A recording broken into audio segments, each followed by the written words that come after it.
Hi guys, welcome to my channel. நான் தான் உங்கள் Parkourpaiyan. இன்னைக்கு நீங்கள் கற்றுக்க போகிற மூமெண்ட் வந்து Backflip.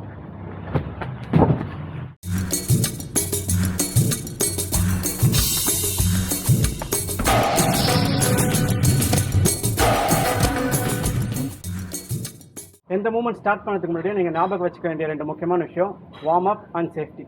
ஸோ நல்லா ஒரு 10 to 15 மினிட்ஸ் வார்ம் அப் பண்ணுங்கள். அப்போ தான் உங்களுக்கு இன்ஜுரிஸ் எதுவும் நடக்காமல் இருக்கும். அண்ட் சேஃப்டி, ஸோ ஏதாவது நல்ல சேஃபான என்வாயன்மெண்ட்டில் ப்ராக்டிஸ் பண்ணுங்கள். பீச்சில் ஆர் பார்க்கில் நல்லா புல் இருக்கிற இடமா ஆர் இந்த மாதிரி மேட்ரஸில். அப்போ தான் அடிப்படாமல் ஒரு மூமெண்ட் கற்றுப்பீங்க. ஒரு பேக் ஃப்ளிப் கற்றுக்கிறதுக்கு உங்களுக்கு தெரிஞ்சிருக்க வேண்டிய மூமெண்ட் வந்து பேக் ஹேண்ட் ஸ்ப்ரிங். நிறைய பேர் யோசிக்கலாம், பேக் ஹேண்ட் ஸ்ப்ரிங் தெரியாமல் ஒரு பேக் ஃப்ளிப் கற்றுக்க முடியாதான்னு. கண்டிப்பாக கற்றுக்க முடியும். ஆனால் ஒரு பேக் ஹேண்ட் ஸ்ப்ரிங் தெரிஞ்சு நீங்கள் ஒரு பேக் ஃப்ளிப் கற்றுக்கிட்டிங்கன்னா முதல்ல ஈஸியாக இருக்கும் அண்ட் ரெண்டாவது ரொம்ப சேஃபாக இருக்கும், அடிப்படாமல் கற்றுக்கலாம்.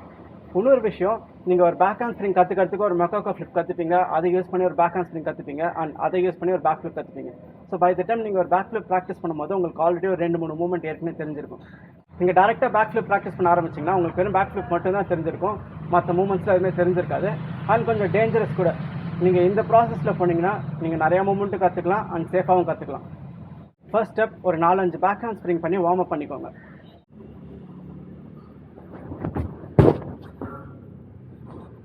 நெக்ஸ்ட் ஸ்டெப் என்ன பண்ண போறீங்கன்னா, அதே பேக் ஹேண்ட் ஸ்ப்ரிங்கை கொஞ்சம் ஹைட்டாக ஜம்ப் பண்ணி பண்ண போறீங்க. ஸோ பேசிக்காக பேக் ஹேண்ட் ஸ்ப்ரிங் எப்படி பண்ணுவோம்னா, நின்றுட்டு நம்ம அங்கேருந்து பின்னாடி டைவ் பண்ணி தரையில் கை வச்சு அந்த கீழே லேண்ட் ஆகும். ஸோ இப்போ பேக்கில் டைவ் பண்ணதுக்கு பதிலாக நல்லா ஹைட்டாக ஜம்ப் பண்ணி ஒரு பேக் ஹேண்ட் ஸ்ப்ரிங் பண்ணுங்கள். இந்த மாதிரி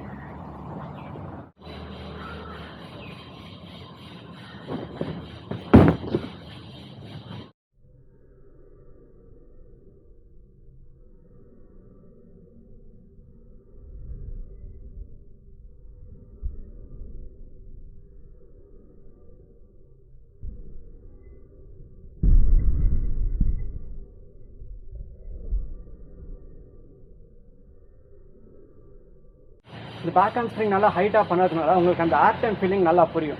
ஸோ இப்போ நெக்ஸ்ட் நீங்கள் என்ன பண்ண போகிறீங்கன்னா, உங்கள் காலை வந்து ஃபாஸ்ட்டாக கீழே கொண்டு வரணும். ஸோ உங்கள் கை படுறதுக்கு முன்னாடி உங்கள் கால் கீழே வந்துருச்சுன்னா அதான் ஒரு பேக் ஃப்ளிப். காலை கீழே ஃபாஸ்ட்டாக கொண்டு வரதுக்கு ஒரு ட்ரில் சொல்லி தரேன், அது பேர் ஹேண்ட் ஸ்டாண்ட் ஸ்னாப் டவுன். என்ன பண்ண போறீங்க, ஒரு ஹேண்ட் ஸ்டாண்ட் போயிட்டு அங்கேருந்து 2 காலையும் ஃபாஸ்ட்டாக கீழே ஸ்னாப் பண்ணி கிரவுண்டில் லேண்ட் பண்ண போகிறீங்க. Like this. இது எவ்வளோ ஃபாஸ்ட்டாக பண்ண முடியுமோ அவ்வளோ ஃபாஸ்ட்டாக பண்ணுங்கள். ஸோ தட் நீங்கள் ஹைட்டாக ஜம்ப் பண்ணி ஒரு பேக் ஹேண்ட் ஸ்ப்ரிங் பண்ணும்போது உங்கள் காலை ஃபாஸ்ட்டாக உங்களுக்கு எப்படி கீழே எடுத்துகிட்டு வரணும்னு தெரியும். ஆனால் அதை ஃபாஸ்ட்டாக கை கீழே வைக்கிறதுக்கு முன்னாடி கால் எடுத்துகிட்டு வந்துட்டிங்கன்னா அதான் ஒரு பேக் ஃப்ளிப். ஸோ இந்த ஸ்டெப்பில் நம்ம ஹைட்டாக ஜம்ப் பண்ணி ஒரு பேக் ஹேண்ட் ஸ்ப்ரிங் பண்ண போகிறோம் அண்ட் ஹேண்ட் ஸ்டாண்ட் ஸ்னாப் டவுனில் ப்ராக்டிஸ் பண்ண மாதிரி காலை ஃபாஸ்ட்டாக ஸ்னாப் பண்ண போகிறோம். ஸோ முடிஞ்ச அளவுக்கு கையை லேட் ஆவீங்க. நீங்கள் நல்லா ஹைட்டாக ஜம்ப் பண்ணி உங்கள் ஸ்னாப் டவுன் நல்லா ஃபாஸ்ட் ஆகிடுச்சுன்னா நீங்கள் கை கூட வைக்க தேவையில்ல, டேரெக்டாக ஒரு பேக் ஃப்ளிப் லேண்ட் பண்ணிடலாம்.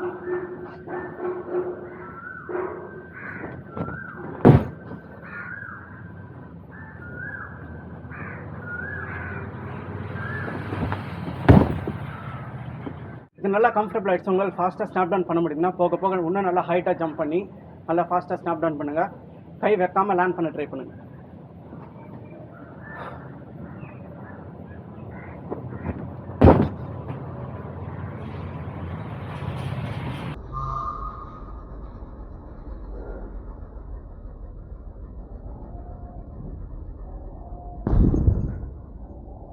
இந்த ஸ்டெப் வரைக்கும் எல்லாத்தையும் கரெக்டாக பண்ணிட்டீங்கன்னா கங்க்ராச்சுலேஷன்ஸ், நீங்கள் ஒரு பேக் ஃப்ளிப் சக்ஸஸ்ஃபுல்லாக பண்ணிட்டீங்க.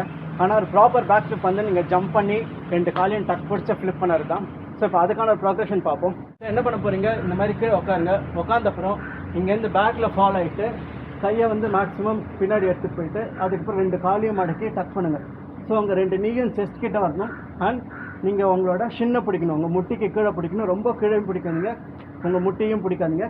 2 ஷின்னையும் இப்படி பிடிச்சி செஸ்ட்டோட டைட்டாக ஹோல்ட் பண்ண போகிறீங்க. ஸோ இதோ ஒரு 10 to 15 டைம்ஸ் ப்ராக்டிஸ் பண்ணுங்கள்.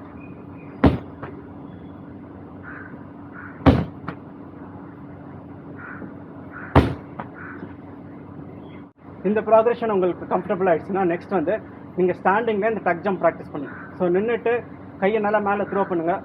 அங்கேருந்து காலை மேலே லிஃப்ட் பண்ணி உங்கள் கையால் கேட்ச் பண்ணுங்கள்.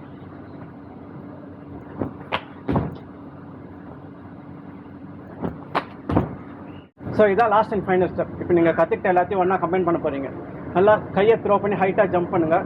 மேக்ஸிமம் ஹைட் ரீச் ஆன உடனே உங்கள் 2 காலையும் மேலே லிஃப்ட் பண்ணி உங்கள் ஷின்னை கேட்ச் பண்ணுங்கள் அண்ட் அதை நல்லா புல் பண்ணுங்கள். ஸோ ஆட்டோமேட்டிக்காக நீங்கள் ஃப்ளிப் பண்ண ஆரம்பிச்சிடுங்க அண்ட் தரையை பார்த்துட்டு காலை ரிலீஸ் பண்ணுங்கள். இல்லை